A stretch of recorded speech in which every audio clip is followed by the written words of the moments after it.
Πρώτο λεπτό της συνάντησης, ευκαιρία για τον Ατρόμητο, περνάει η μπάλα, κυνηγάει τη φάση και γυρίζει ο Δημούτσος προς τα πίσω σε αυτή τη φάση που ο Ατρόμητος προηγείται με τον Μπρίτο. 0-1.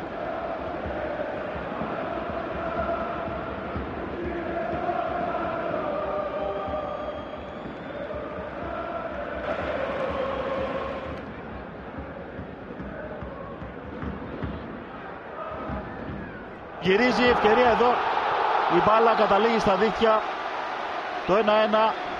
16ο γκολ στο πρωτάθλημα για τον Ραφίκ Τζιμπούρ.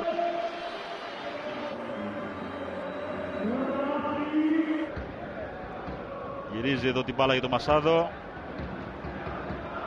Πέφτει ο Πορτογάλος, πέναλτι. Στο 43. Ο Δημούτσος με τον Μασάδο.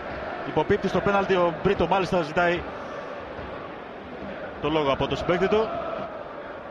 Ο Απτούν με 4 γκολ στο πρωτάθλημα απέναντι από τον Ράντμαν. Αποκρούει ο Ράντμαν, επιμένει ο Απτούν, νικάει τον Κροάτι. 2-1. Πέμπτο γκολ του Αλγερινού. Ολυμπιακός.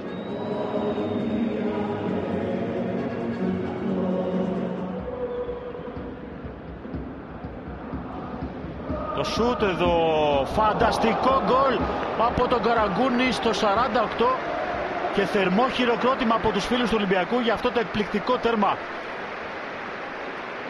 Ακούτε την ατμόσφαιρα, θαυμασμός για τον γκολ της ισοφάρισης του Ατρομήτου από τον Καραγκούνη, από τους οπαδούς του Ολυμπιακού το ζεστό χειροκρότημα, υποτικά.